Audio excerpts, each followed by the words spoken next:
This is Jafric Radio.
Here this morning by Professor Jackson Malu, the acting DVC.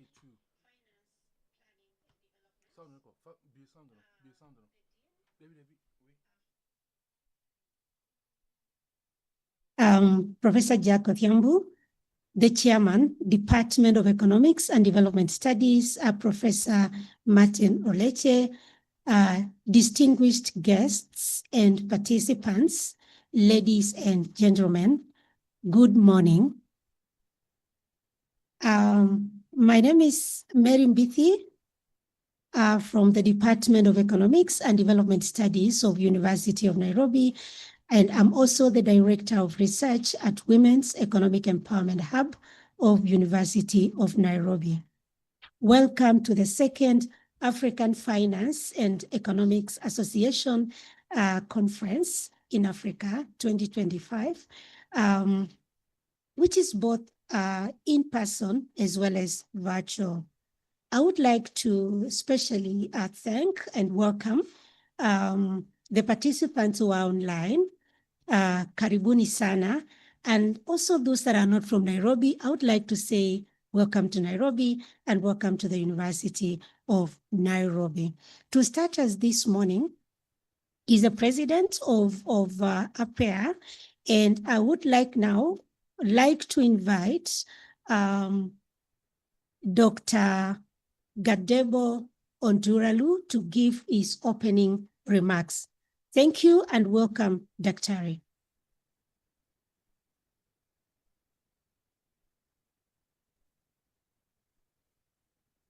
Dr. Gadebo is giving his remarks on online. He's online, so we welcome him to give his remarks right now.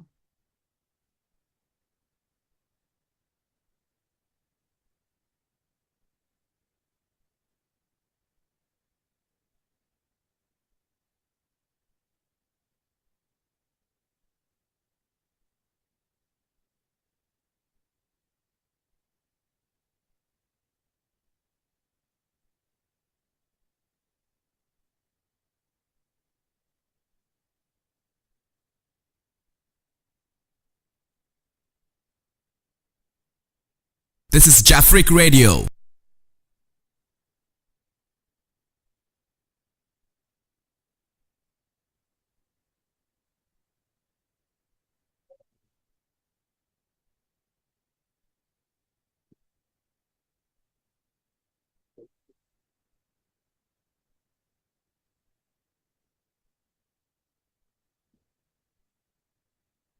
It's all about Jafric Radio.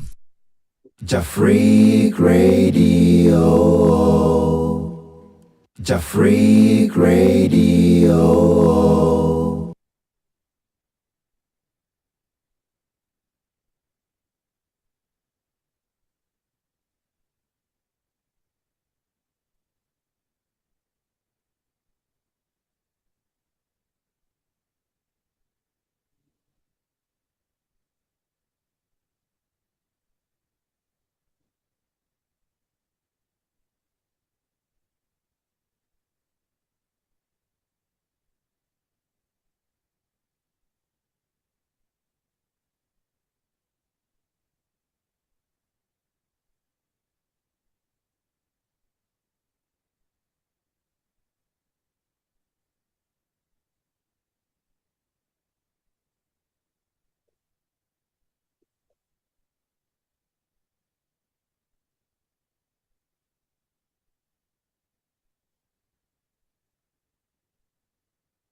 Thank you very much. Let us put our hands together for the President, Javier. Thank you very much. I would like to invite the chair of the Department of Economics and Development Studies, Professor Martin Oleche, to give his remarks. Professor Oleche is also representing the dean, and so I will also ask him to give the remarks for the dean and also to welcome the keynote speaker this morning.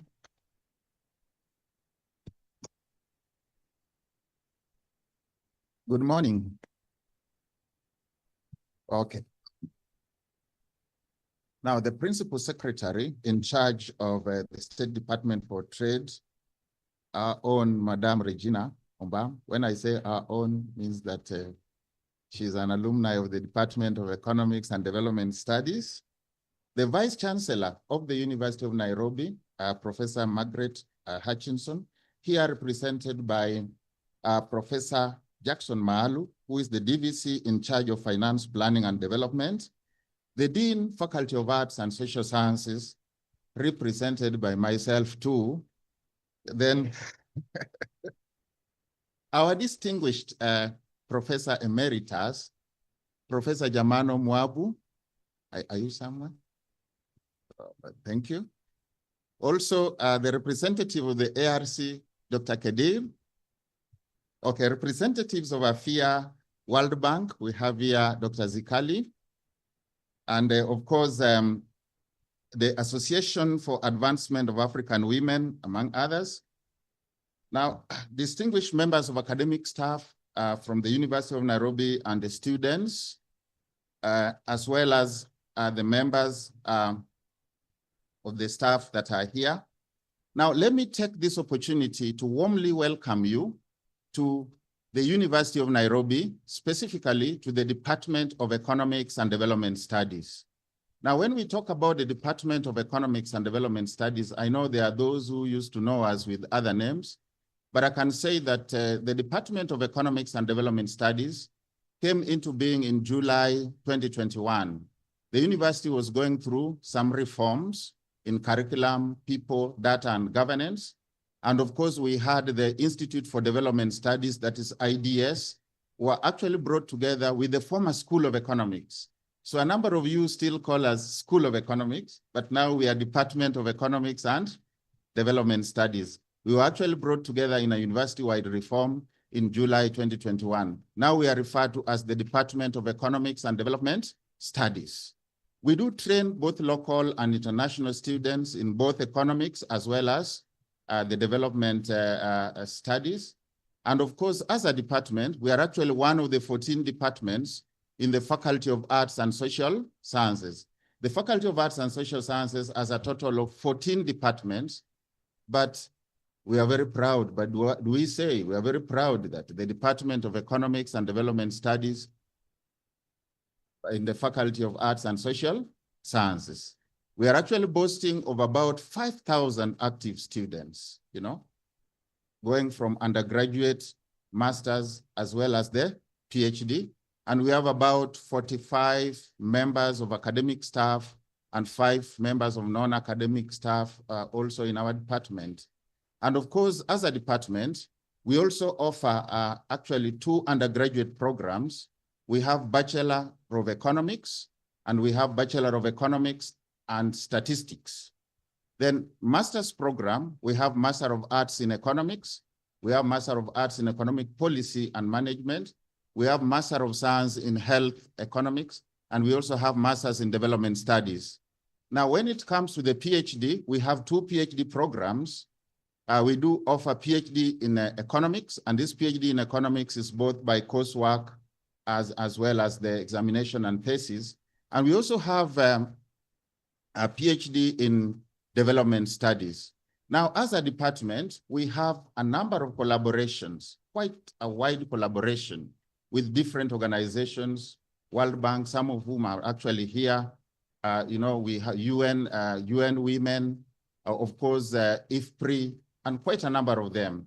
And one of the recently signed collaborative agreement is the one that is between the Afea and the University of Nairobi. You see, Afea, African Finance and Economic Association. Actually, this is the latest one that we signed as a Department of Economics and Development Studies. It was actually signed on 10th March 2025. And in this MOU, we had actually agreed to do a number of activities, and one of them is actually taking off today. Of course, we'll be conducting the joint research and also participate in conferences, symposia, and seminars, and a joint organization of scientific meetings, and of course, exchange of information and documentation, and of course, in terms of joint research and also publications. So in terms of this conference, I'm proud to say that we started this process of preparing for the conference almost a year ago. I'm sure Dr. Socrates and the team from Afea can actually attest to this. And I'm very, very much happy as the chairman of the Department of Economics and Development Studies that, of course, the D-Day has come. And we are also very proud as the University of Nairobi actually to host this conference. We know that the inaugural one was actually hosted in Ghana last year. And so we are really very, very proud to host this particular conference.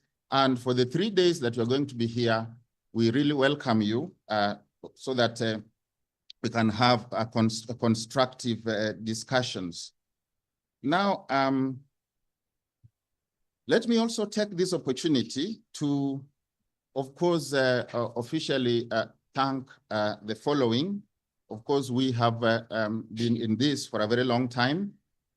This is the Afea side, led by Dr. Samuel Amposa. Dr. Samuel Amposa, kindly just stand up so that they can see. There's no, actually, we have always been in meetings together, you know, a lot of online meetings. We are really very grateful for the effort that you have put into this, together with the entire team of Afea.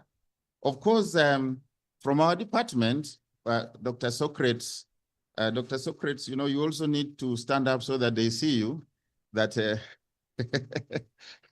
yeah, for the effort that you have put into all this.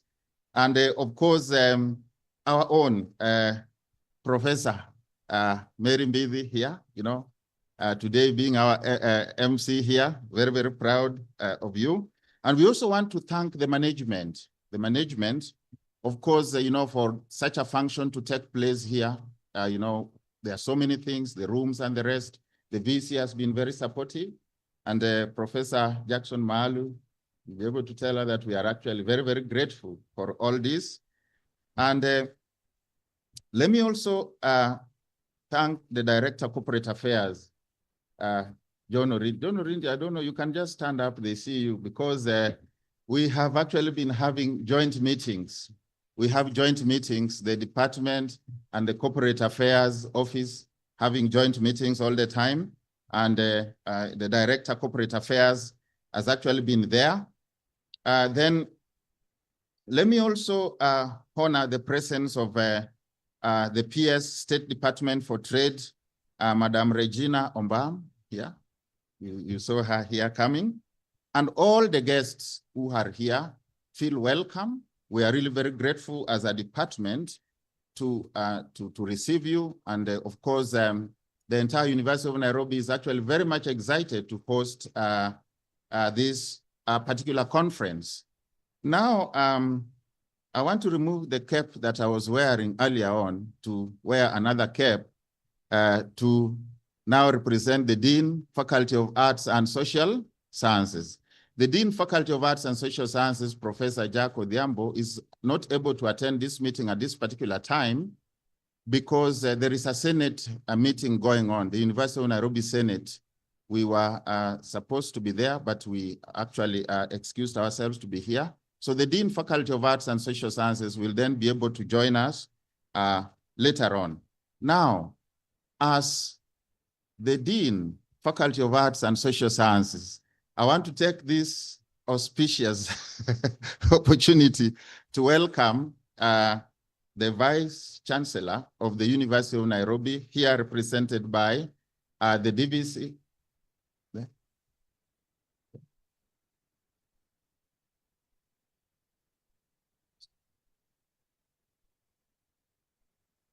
Fine. Let me now take this opportunity to invite the Vice Chancellor of the University of Nairobi, represented by Professor Jackson Malu, in charge of, the DVC in charge of finance. The VC, you are welcome to give your remarks. Thank you. Sorry. Let's applaud the VC.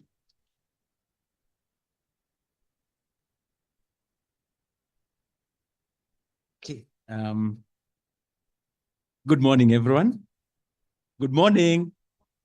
Good morning, our audience in the on, and welcome to the University of Nairobi. Madam Regina Koth-Obam, the PS State Department of Trade. Dr. Precious Zikali, a senior economist at the World Bank. Professor Samuel Amposa, African Afea. Let me shorten it. At least now I've known what it is. Afea. And also from the Tokyo International University. Dr. Abdi Kedir, Director Research at the African Economic Research Consortium. Professor Emeritus, Professor Mwabu, my sincere acknowledgement, you are my teacher. I think you know that very well. Professor, yes. Professor, we honor you. Indeed, you've mentored a lot of us. I can tell you, Professor. Distinguished guests, ladies and gentlemen, I stand here on behalf of the Vice Chancellor, Professor Margaret Hutchinson. Like you've heard, there is a University Senate meeting that is going on now, and she requested that university business must go on, and that she asked me to come and represent her, to read her speech or the speech on her behalf, and to welcome each one of you very personally to the University of Nairobi. That it is with profound honor that she joins you today to contribute to this vital conversation on the future of work in Africa. As the Vice Chancellor, I consider it both a responsibility and a privilege to speak in a forum of the finest minds in this discipline of economics, who are actively shaping the direction of our continent through policy, research, and education, as well as innovation. That it is estimated that Africa will have the world's largest working age population by the year 2050. And that Africa is also expected to experience a rapid expansion of cities, which will drive consumption and demand for infrastructure. Indeed, we should be prepared for this transformation. That my basic message today is to look at the role of research and academia in informing Africa's future of work, considering sustainable development and innovation. My speech will be broken into two parts. The first part to look at the update on the current state of economics research in Kenya. And then the second part to highlight the pathways of using research to inform Africa's future of work, considering sustainable development and innovation. Now, economics is a popular discipline and subject in Kenya. From the University of Nairobi, way back from 1971 to today, that we have about 47 universities that are offering economics programs, at least at the undergraduate or bachelor's level in Kenya. 28% of these are private and 72% of these universities are public. Furthermore, on average, universities in Kenya begin offering economics at the undergraduate level within 5 years of their accreditation. That only goes to emphasize how popular this discipline is. Younger universities, that is those who are incorporated or accredited after the year 2010, started teaching economics at undergraduate level. And of course, most of them start teaching this subject within the first or the second year of accreditation. Now, the number of graduates in Kenya in economics has also grown substantially. Using the example of the University of Nairobi, we have produced nearly 12,000 economics graduates between the year 1990 and 2024. 86% of these are undergraduate, while about 13% are at the master's level, with the rest being at the PhD level, which is about 0.6%. The proportion of female graduates from the University of Nairobi has grown from a mere 24% in the 1990s to about 46% today. Now, this, of course, goes to emphasize the gender parity that is almost being achieved in this particular discipline. Now, despite these developments in the popularity of the discipline, research by Kenyan economists is still low. According to a recent study by some of our colleagues in the university, Dr. Socrates and Dr. Ombane and Naluoza from Uganda, from Bank of Uganda, they actually found that, the title of the study was Collaborative Dynamics and the Gender in Economics Publishing in Kenya. They find that Kenyan economists account for only 4% of over 20,000 authors who have published journal articles between 1960 and 2021. Now, that again makes a very significant statement about our state of publications. This this aspect, ladies and gentlemen, threatened the role of local academics in informing policy and, in turn, Africa's future of work. It calls for action to increase funding towards research and development, as well as training. Going forward, I would wish to urge the network to pursue collaboration. And of course, through this conference, we need to collaborate to create collaborations that will enhance and improve publishing opportunities for our scholars in economics, so that Africa can continue to contribute significant knowledge in this space. According to the UN, sustainable development is defined as development that meets the needs of the present without compromising the ability of future generations to meet their own needs. This concept balances economic growth, social inclusion, and environmental protection, which are the three pillars of sustainability. Given that Africa is grappling with high unemployment, it is opportune time for research to provide suggestions for solutions to these challenges. Professor Dan Rodrigue, a renowned economist from the Harvard University, notes that Africa is experiencing premature deindustrialization. In simple words, Africa has shifted from agriculture to service without a properly functioning manufacturing sector, faster than historically experienced elsewhere. This implies that more jobs are being found in the service sector, as those in agriculture and manufacturing are dwindling. It also poses a challenge to Africa's ideal growth paths, as manufacturing has been seen as a panacea to most developed countries. The bottom line is that academia has to offer a voice and a solution to these realities.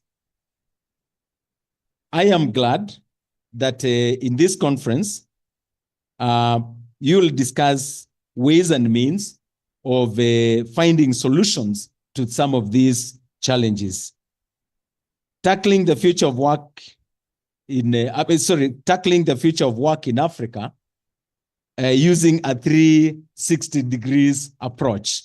Now, this, of course, goes from knowledge to policy and even practice.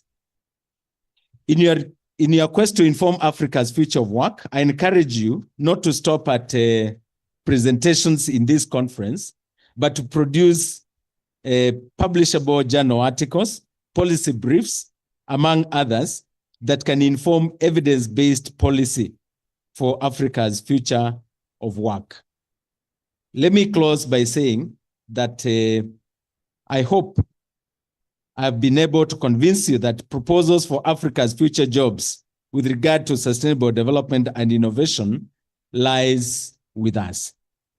The future of work is not a question of if, but how.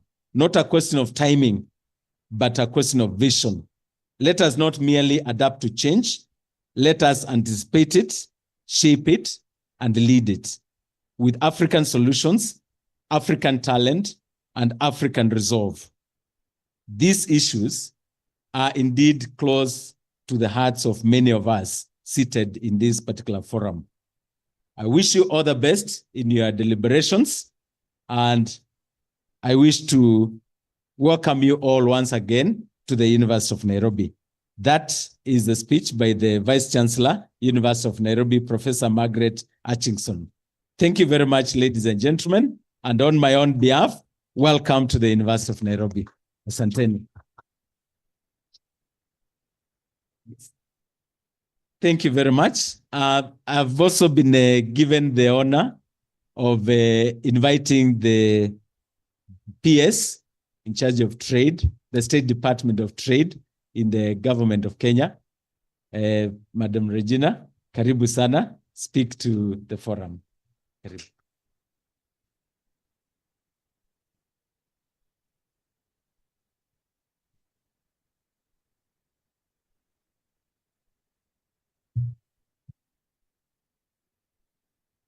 Thank you very much, DVC. Allow me to ride on the protocols already established. Good morning, everyone. It is really a great honor for me to be here this morning as an old girl of this institution. This is one person who also passed through the hands of Professor Germano Mwabu, and I'm really excited, Professor, to see you here, and I hope this is a testament of the good work that you did. My standing here is actually a testament of the good work that you ingrained in my mind. I am also coming here because of a little pressure. I think when I was studying here, there was a young man called Socrates who would always reach out to me to ask questions. And I think he was getting a lot of confusion when he was studying all this aspect of called information asymmetry. I think it was being introduced to them for the first time in their master's class, and I was a few years older, trying to do my PhD, which I've not finished to date. And so he would really come to ask me about how does this distort the market? What is all this about information asymmetry? I don't know if he remembers, but those were the key questions he was asking. I hope I was able to give you good answers because those days I was trying to act like the sharp one in my class. Interestingly, my story with this institution can go on, and you'll allow me because I'm home. And when a child comes back home after a long time, there's so much catching up to do. I don't know if he's still a professor with you, Japheth Awiti. Awiti is there with you. Awiti was actually my student at Kikuyu campus when I taught at the university. And it was very ironical that when I enrolled for my master's, he was now my teacher. No, for my PhD, not for my master's. For my PhD, he was now my teacher. And Awiti would have a lot of problems trying to get me to behave like a student, because I think he still treated me as his teacher. And I constantly kept on reminding him that, Awiti, now the tables have changed. I'm your student. So treat me as one. I know my bio had been asked for, and I think we took forever to give the bios, but I think from that little story, you must be understanding who I am and what I do. And I'm very happy to be here. And it was really an honor for me to be asked to come and speak to you. And I was very worried about the topic because the topic was asking me to talk about the role of trade in Kenya's future job creation at a time when this is a core issue that the Gen Zs are really asking for, based on promises that we had indicated when we were coming in government that we were going to deliver on. But I want to go back and say, even when I was asked to talk about this, I quickly went back to my economic class and remembered something called Keynesian theory of unemployment. Then I started remembering, I think, was it called aggregate demand, and how spending can determine the level of employment. And I started saying, now I get that when there's no aggregate demand, then even those who are willing to work cannot get work. And could that be the thing that is happening in our country today? Is our total spend determining the level of employment? And because of that deficiency, what are we doing about it? And so it takes me back to what the government's plan is regarding transforming Kenya to an industrialized nation by, we are almost getting to 2030. We might move it to 2060. And so that got me into that quick thinking that looking at the plan that we have, the bottom-up economic transformation agenda that we have, I think this is where probably the government also looked at this Keynesian theory and realized that if you can't create that aggregate demand, then the government must come in to intervene and address this deficiency that is there. And probably that is why, in his strategic wisdom, the president thought of the key pillars that he really needs to work on to ensure that there's demand and creation for employment that is inclusive, that has everyone on board. And one of the key things that he brought to focus was making sure we have affordable housing, that we live a dignified life as Kenyans. And so had this whole project of ensuring that Kenyans live in dignity by being able to afford housing. I think there's a lot of dignity in the way you live. If you're able to have a house that even has a toilet in it, there's a lot of dignity in it. And when we were putting the project together, as we interviewed a few Kenyans, there was one man who made a statement that still rings in my head to date, when he said he was scared whenever he went visiting and food was served to them and his children would want to eat more. He got scared, something that we should not be scared about. And why was he scared? He was scared because he was wondering how much he'll have to pay should the children need to go to the toilet in the night. So dignity in life is, I think, what the president had in mind in terms of saying, I need to make sure Kenyans live in decent housing, and therefore pushed the agenda for affordable housing. Then on the manufacturing side, he also looked at the way business has been in this country. They've just been around the captains of industry. The big players are the ones, the 1% are the ones who have been benefiting. then we have a huge informal sector that is really driving the economy, but is really not being organized in itself. We have the small and medium-time enterprises that are really driving the economy, but nobody is organizing them. And so by really pushing the agenda of making sure the medium and small-scale enterprises are given the impetus so that they can be able to actually deliver and be able to be productive and help revamp the economy, then you will start seeing lives changing.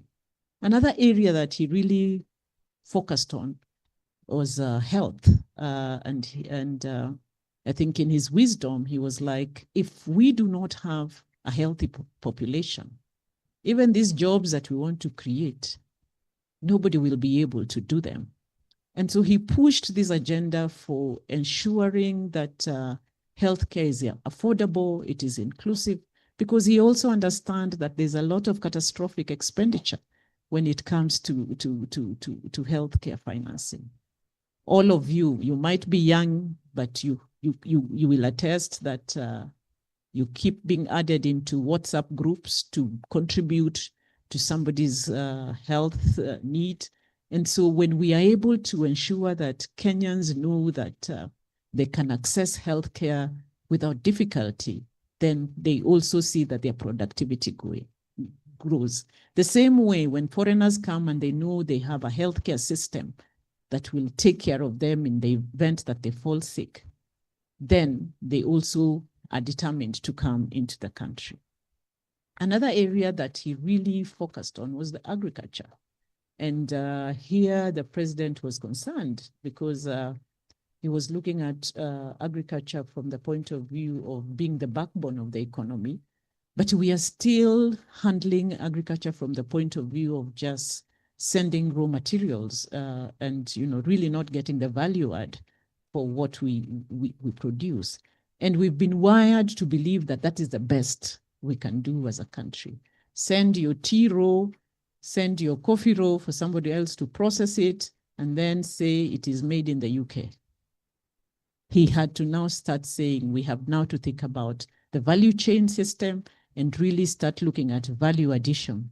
And what has he done? He has actually now said, let's have those industrial parks that we can do our aggregation from there so that we send a better product out there in the market and we become competitive and we fetch good prices and then we become rich and we become able to take care of ourselves as an economy. So these are some of the things the president was looking at. And another key thing that he said, we have to be the Silicon Valley of South Sub-Saharan Africa. So our digital economy really has to work for us. Our creative economy really has to work for us. And so when he pushes for things like the last mile, making sure there's electricity, making sure there's internet, he's actually looking at what we need to do to make our economy prosper because the interest of the people comes first. So this is a people-centered economy. And in his thinking, that is where now I come in as trade. Because if you're able to be productive, then you can actually exchange your goods and services in the best way that you can so that you can increase productivity, you can have higher earnings, and you can even have more paying jobs. I know I could be singing to people who are either half asleep and saying we've had this before, but there are things I think as Regina, as an old student, I need to let you know so that you experience some of these things yourselves. We could be talking from where we are sitting, but we've not even visited some of the industrial parks that are in place. And I would really encourage us to even start off with the one near the river that is doing the leather industry, really transforming even the way our livestock farmers now are keeping their livestock because their hides and skin now is becoming of value. Because now we are opening a leather industry that can now produce leather.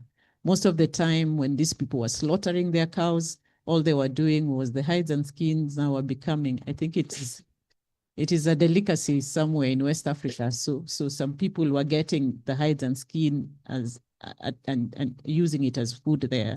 But now we are fattening our animals, we are vaccinating them so that our hides and skin can now be used in our leather industry to again bring a little bit of value in when we trade. So when I was asked the role of trade in Kenya's future, those are the things that I thought of very quickly in terms of really getting our production to a level that actually creates jobs. Because if we continue without transforming the way we do our productivity, then we will not be able to deliver on that job creation that we are talking about. Because through trade, when you're able to trade, you're basically able to interact, and that is a job created in itself. When we open the markets, we are able to even trade more. And we are seeing what is happening globally. I mean, for Trump to be the one now deciding, this is the tariff that I'm going to give you, and meeting countries individually, it clearly tells you how important trade is even to that world. So we really also have to start looking at trade as a key aspect of productivity and development, so that we work towards ensuring we have more investors coming into the country through creating an enabling environment for investors. We allow for foreign direct investments coming in. We really work towards things of diversifying our trade by making sure, we understand our comparative advantage, move more towards even not only trade in goods, but even trade in services. You're seeing, I mean, if you travel in Dubai, Qatar airport, you basically find it is Kenyans serving you there. In the hospitality industry, these are comparative advantages that we have that we can really take a good advantage of. Kenya as a country is the one that has the best English speakers. So let's take advantage of even that language. And I'm also so proud of my alma mater. I mean, there was a weekend I was out celebrating with the Chinese, and the MC and the entertainers were all from the University of Nairobi, and they're all speaking Chinese. And it was something marvelous for me. Then on the regional integration side, this is something that we really need to work on in terms of creating more opportunities for us. As we all know, we are members of the East Africa community, and therefore we are now moving as a bloc, as a ESC. So that integration is something that can really help us even open our markets more. We have our own issues with our partner states, but we need to sort them out so that that market becomes big and diverse in itself.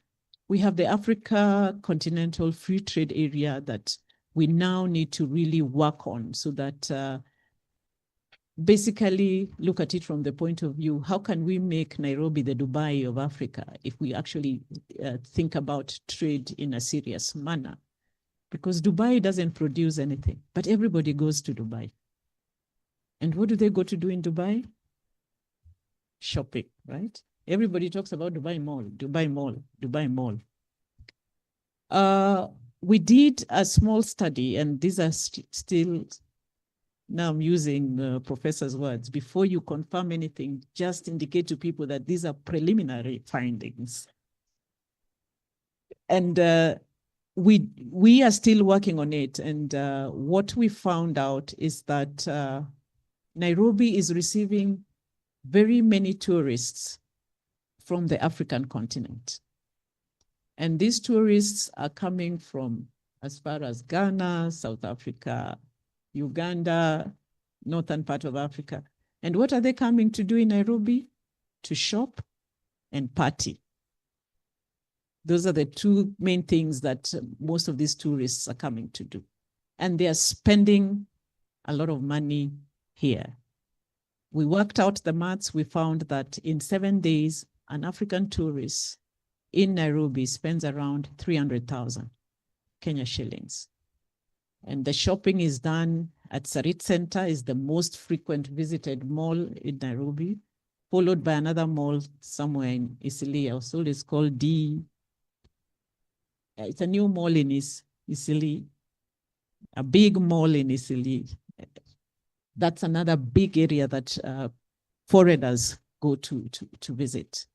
And 7 days, an African tourist gives us $300,000. 7 days, a tourist from Europe who has a package, who is coming to the hotel, then going to Masai Mara and going back, gives us a total of 200,000 Kenya shillings. So we are even getting more from our African tourists because they are willing to spend, because they know coming to Nairobi, they'll get the best. So we have a way of, if we have a way of, as we go into the AFCFTA agreement on services, on goods, I think we have an opportunity now to really get to make Kenya the hub for business going forward. And considering also what is happening in the global space, maybe it's about time we thought seriously around our intra-Africa trade. And so as students of economics, I would really encourage that we partner with my State Department so that you give me more insights and information around what is happening in that space for me to make a very informed policy decision as we go forward. We have the European Union Economic Partnership Agreement. They want to do it with the East Africa community, but they are piloting, working first with Kenya to see how it works, then they scale it up to the region. And in this agreement, we have different areas that the European Union is opening up to Kenya. Market access is being given. We are still now, although they are calling it miscellaneous, but we are still now discussing around trading services. There are also things that the partnership agreement is bringing out, what they're calling geographical indication, where now as you trade, you must now start thinking around the geography to determine your product. So principally, instead of just saying, this is Ketepa and sending it abroad, in that pack, you're actually talking about this tea was grown in this Nandi Hill at this temperature, the soil is of this value. Those are now the things that the customer is looking for before they decide to buy your product. So I think these are areas, again, we can work with the university very well to really help us think through around these other indicators that are needed. We are going into trade agreements that are also looking at issues to do with climate change, even trying to find out how much forest cover do you have in your area to determine whether they should buy your product or not. At one time, we had a very interesting incident with our fish because of the genocide that was happening in Rwanda. And there was a suspicion from Europe that maybe the blood is now in the water and therefore the fish is not good. And they were now thinking of not taking our fish. So why am I giving these examples? These are basically considerations that are coming now into trade that we really need to take into account if we want to continue to remain competitive in the market. We have the UAE SEPA agreement that we entered it with Kenya. And this is where we're actually seeing the UAE is really pushing for our mbuzi. They also call it mbuzi. And they're demanding for it.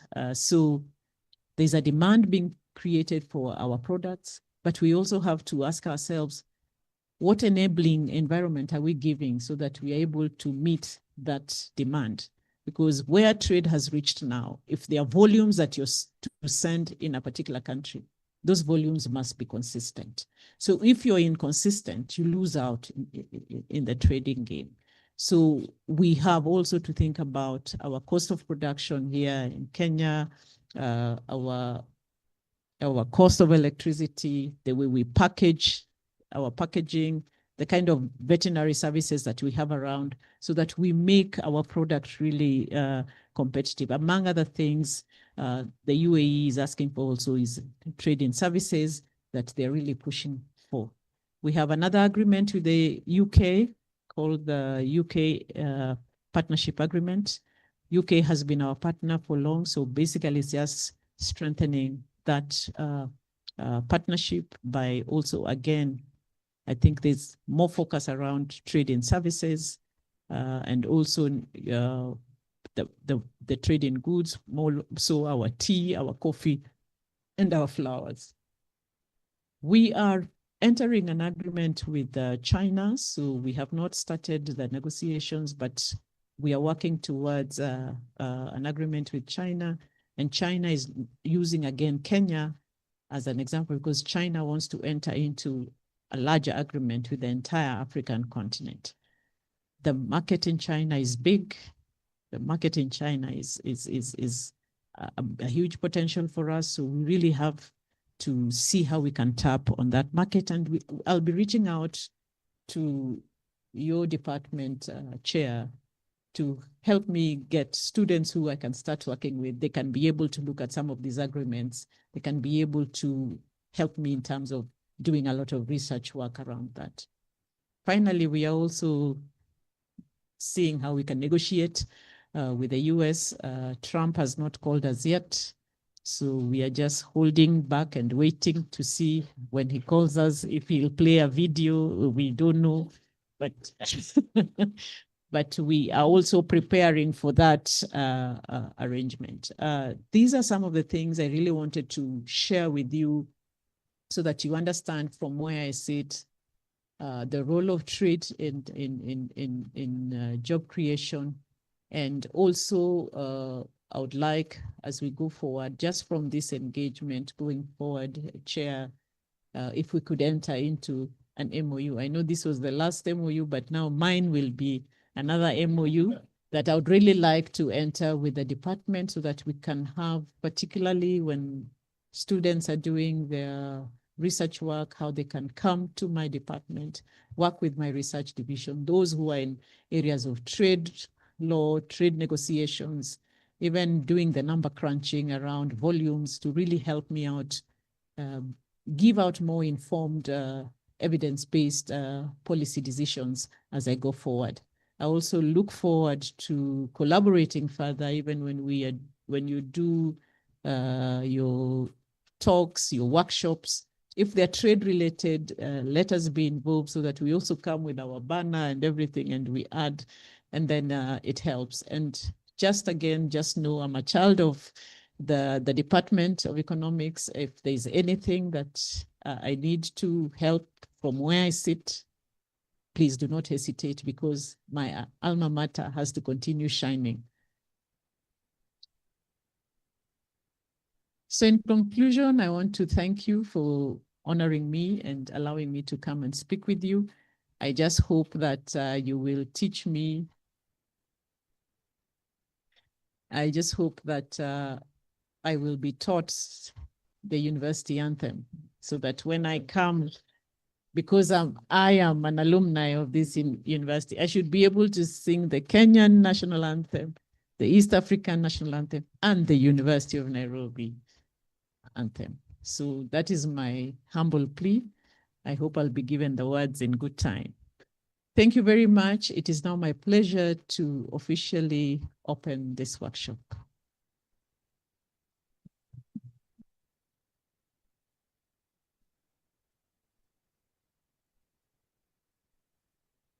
Thank you very much, PS Madam Regina Obam. I want to ask you to kindly allow me to read the bio of PS Regina Akoth Obam. Madam Regina Akoth Obam is the Principal Secretary, the State Department for Trade. Madam Obam is a distinguished economist and a public policy expert with extensive experience in economic modeling, trade policy, transport economics, health financing, and strategic planning. Her career spans roles in both national, regional, and global institutions. As a former regional health financing expert at the East African Community Secretariat, she played a pivotal role in advancing sustainable healthcare funding across member states in the African region. Her leadership as an ESC health financing dialogue facilitator saw her working alongside ministers of health and finance and finance to establish the region's health financing arm and advocate for increased domestic investments in health through high-level health financing dialogues in the regional economic communities of East African Community, SADC, IGAD, and ECOWAS in Africa. Previously, she served as the Deputy Director for HIV Investments at Kenya's National AIDS Control Council, where she was instrumental in mobilizing domestic and international resources for HIV/AIDS program in the country, as well as developing evidence-based investment cases for health. Madam Obam also served as one of the technical experts at the Council of Governors Secretariat on matters health financing in the context of devolution. Advocacy efforts significantly influenced national, regional, and global health financing frameworks and strengthened Kenya's presence on global health platforms, particularly when she served as the vice chair of the technical review panel of the Global Fund and advisor to the World Bank President and UNAIDS Executive Director on Sustainable Financing for Health. Madam Obam's expert extends across extensive macroeconomic and microeconomic analysis, implementation science, negotiations, resource-based management, and institutional governance.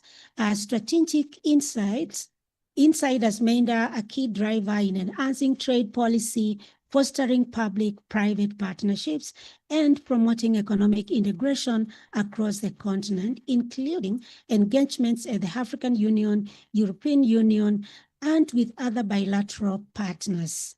Madam Obam holds a Bachelor of Arts degree in anthropology and a Master of Arts degree in economics from the University of Nairobi and a master's degree in public administration from Columbia University.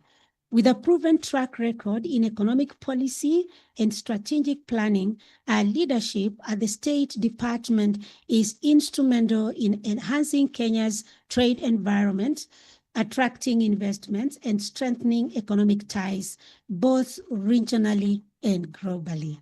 Let us put our hands together again for the PS. Well done. Thank you very much, PS Obam. I would like to invite our key speaker this morning. And our key speaker this morning is Professor Germano Mwambo. Professor Mwambo is a professor of economics at the University of Nairobi. He has over 25 years of experience conducting high quality empirical research on issues related to labor, health, poverty, and development in Africa. He was the co-director of the AERC project on poverty income distribution and labor markets in sub-Saharan Africa for the period 2003-2005. He has held the position of Senior Research Fellow, Director, Public Goods Project of the World Institute for Development Economics Research at the United Nations University, Helsinki, during 1996 to 1998, and Associate Professor of Economics at Kenyatta University, that is from 1994 to 1996. So I would like we put our hands together as we welcome the one and only Professor Mwambo.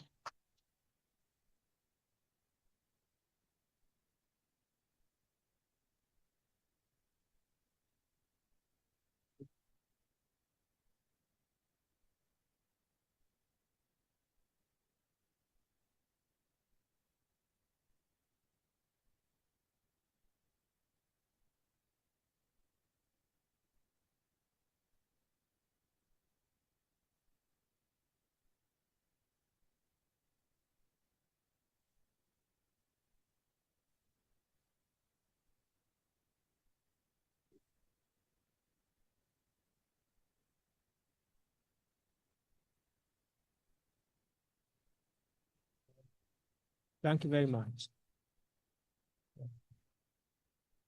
I thank everyone for attending this conference and also our peers, our VC for coming to support us. I think I've like 10 to 15 minutes presentation. Yeah.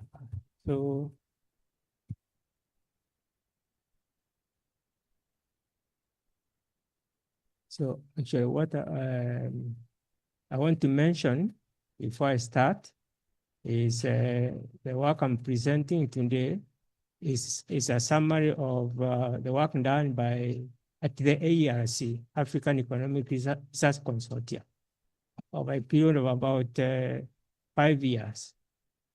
And I'm actually happy that the Director of Research of AERC, with whom actually worked with when this work was going on, is here, Professor Abe Kandie, who is also now our Director of Research at the AERC. He previously taught at the University of Sheffield in UK.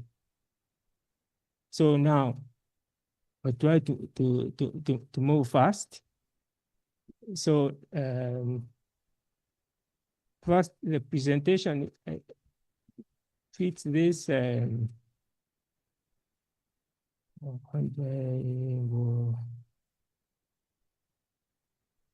not moving. Oh, it's moving.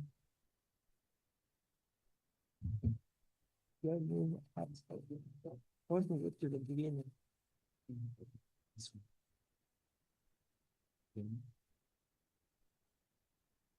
Yeah, thank you very much. Yeah, I'm sorry.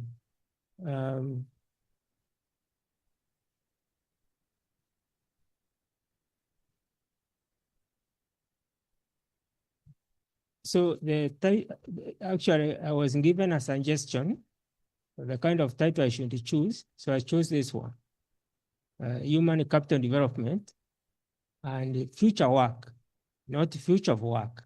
So I changed something there on my own, future work, and whether that work, the return to that work, improves the well-being of African households.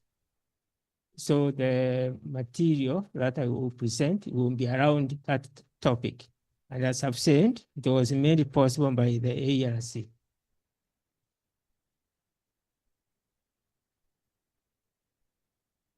So now I will conceptualize on first on the issue of human capital development.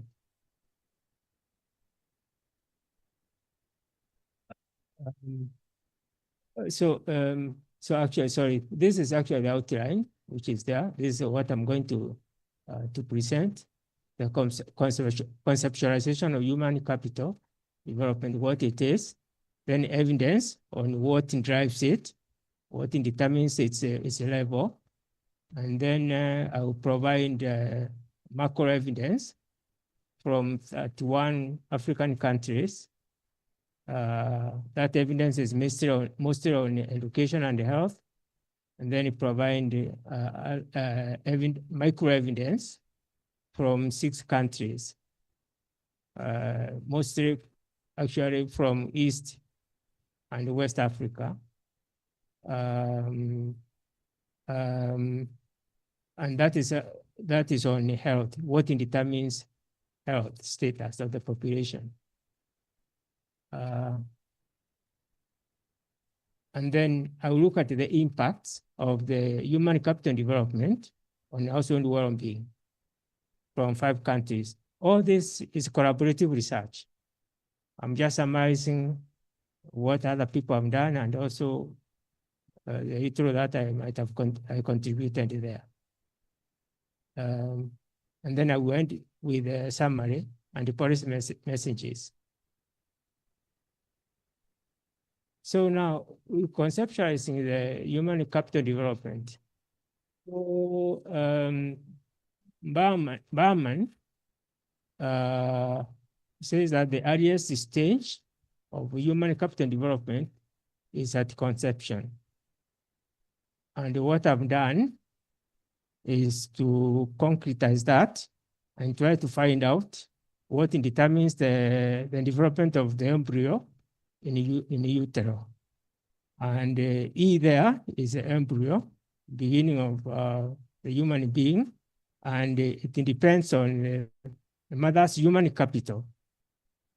That's really the key determinant of how it develops, that human capital, and Z is the mother's work environment. That work environment affects the embryo indirectly through the mother. So actually the work environment and also the home environment is critical in human capital formation at that early stage. And in summary, it is a mother's health capital that determines whether or not the embryo matures to become a birth, and also the status, the health status of that birth, that human capital. So already a birth is human capital. So yeah, as an elaboration on Z, the mother's work environment can have negative or positive effects on the development of the fetus. And there's one variable there which is key, a control variable called tetanus vaccination that mothers typically get. Not actually to help the baby, not to help the baby in the womb, but to prevent the baby from being infected during childbirth. And it has been demonstrated that vaccination has influence on the behavior of the mother, and that indirectly affects the development and health of the fetus. So, but this very key variable, mother's health capital, is not given much attention in Africa, even though it plays a key role in the development of the human capital at a very early stage. So after childbirth, now we can distinguish or 6 dimensions of human capital have been identified in the health economics literature, mainly, and actually in the broad development literature. So the first dimension is nutrition. The second is health. The third is education in form of skills, norms, beliefs, and values. The third one is AI.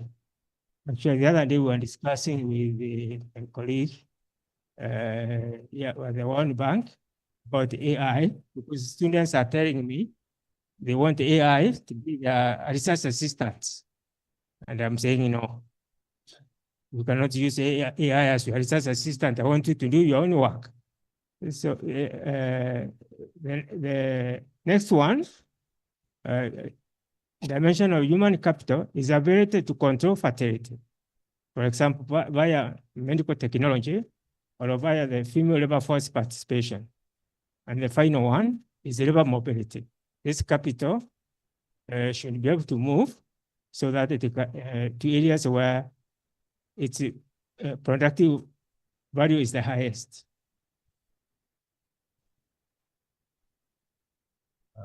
So now,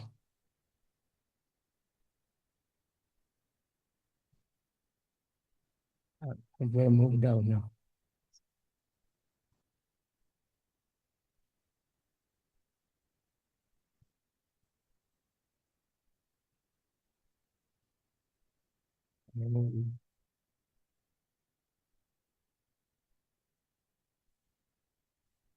There's some.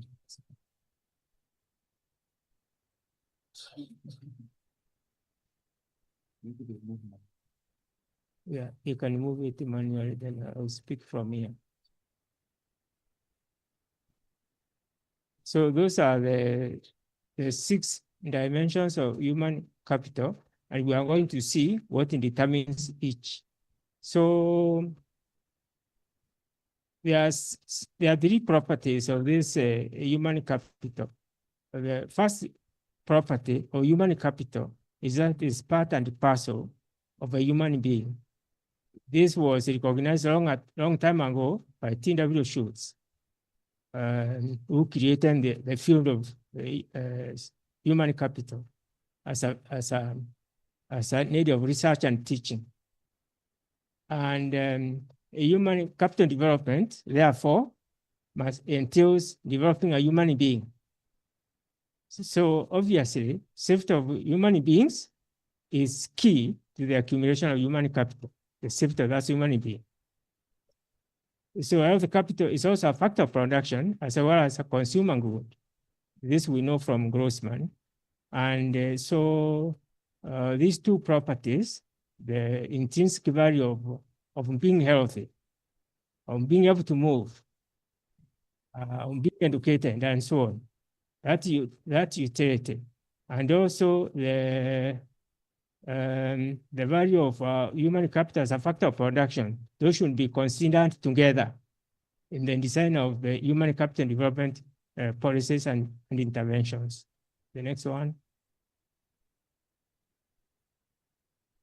Next slide.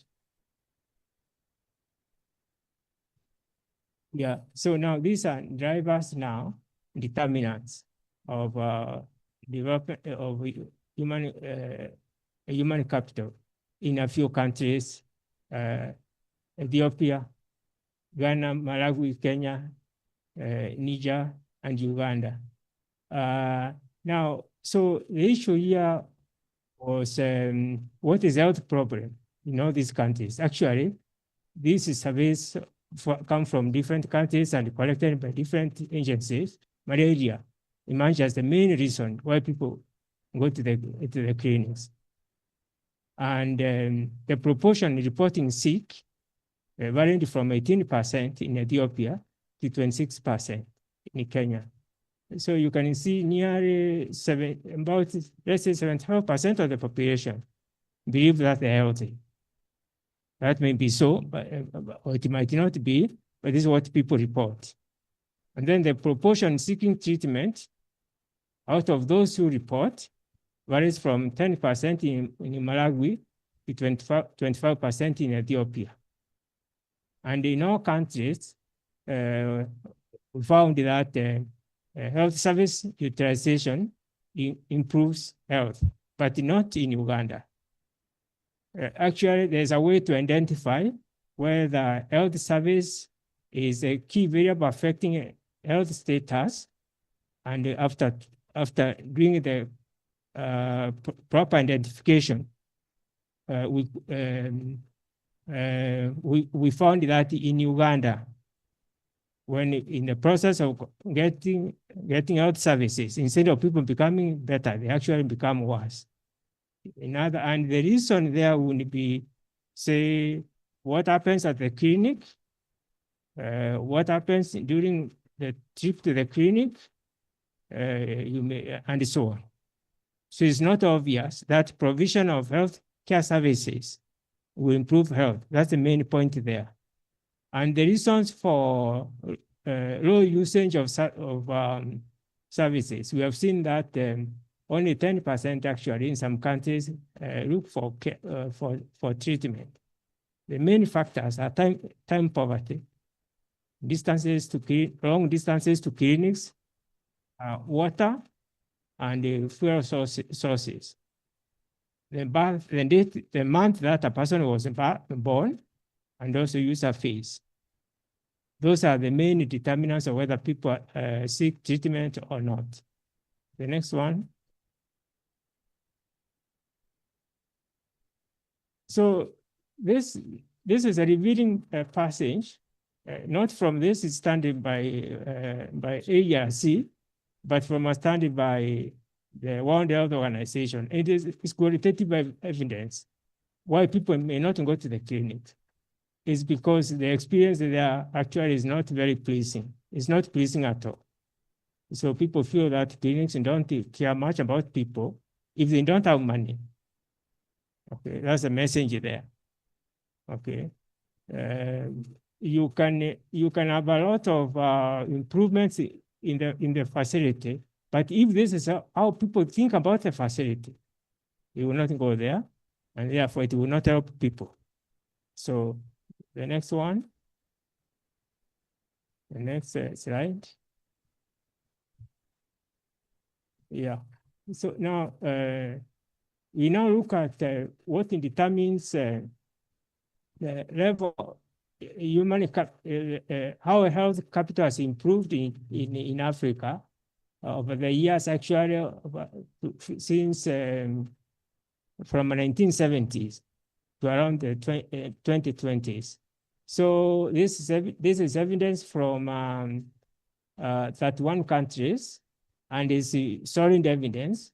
It is obtained using panel data. So other relevant factors have been controlled for, except the foreign direct investment. What the study finds is foreign direct benefits helps to improve health and education through the revenue that the government receives to fund health systems and education systems. And also foreign direct investment enables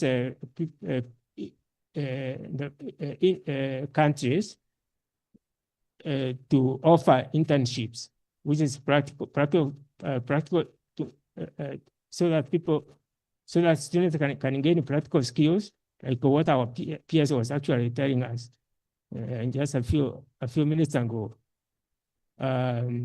And also, these companies pay high wages to people with the skills.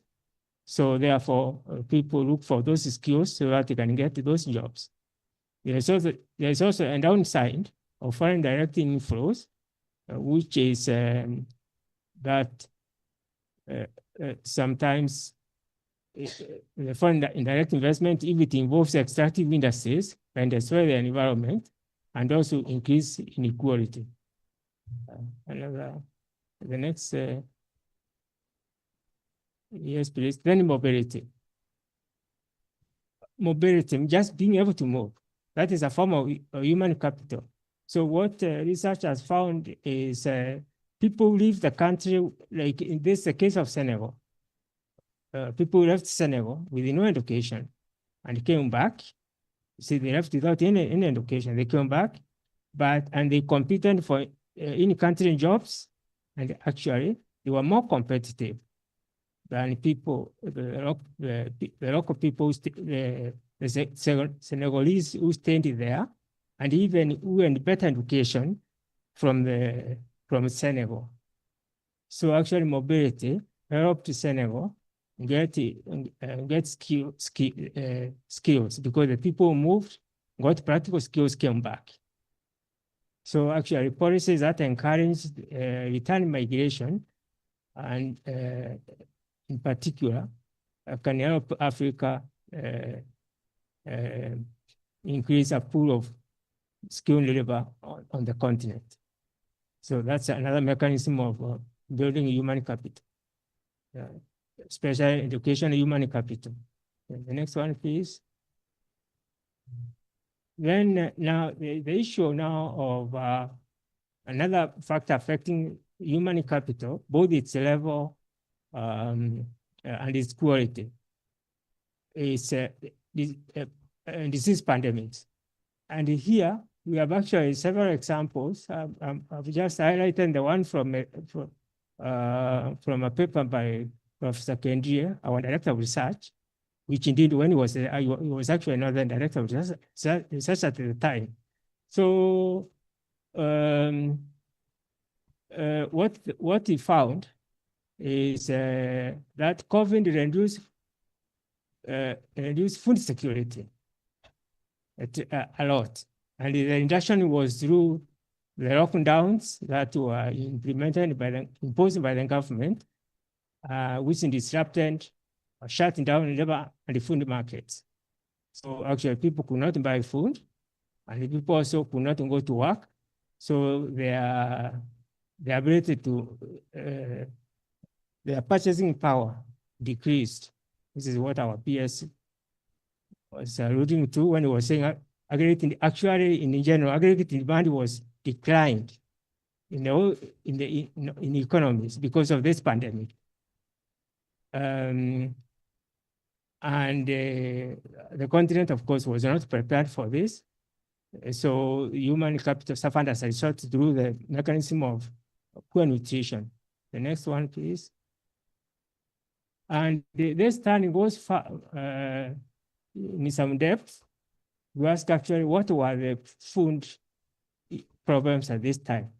People worried a lot about not having enough food to eat. That worry itself, you can see how now nutrition dimension is also connected with the mental health dimension. So they worried about not being able to have enough food to eat. They ran out of food, they skipped meals, and also did not eat the whole day because of the pandemic.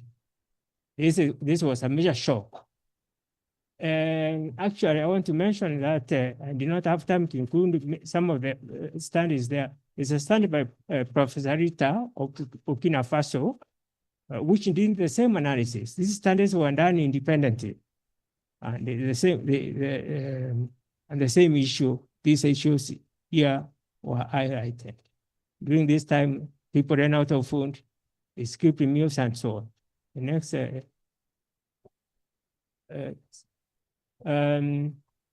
so now, who was actually most affected by this food insecurity? It so happens that women-headed households were less vulnerable to some aspects of food insecurity. For example, women-headed households did not run out of food as frequently as male-headed households. The author did not go into the details as to why, but the author actually speculates that it's possibly because women are better managers of very scarce resources, or of resources when those resources are being threatened. That's one reason why women-headed households did not run out of food as frequently as men's. But still, the study also finds, through now very deep econometric analysis, that women were also more vulnerable in some instances of food insecurity. Like when they would go hungry, but and not be able to eat, because by nature of the way the economy is organized, they have fewer resources. Yeah, so at least I found that an interesting finding to highlight. There are other insights from Burkina Faso studied by Professor Rita that I have not. I did not have the time to summarize. The paper has actually just been published, the Burkina Faso paper.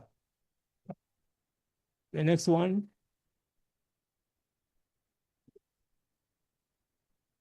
Now, this is now how human capital development can be done over time. And this is from Rand Richard. And he has a model of how it is done, and it has to be done in stages. Age stages, birth to youth transition, youth to adult transition. Different strategies are required to form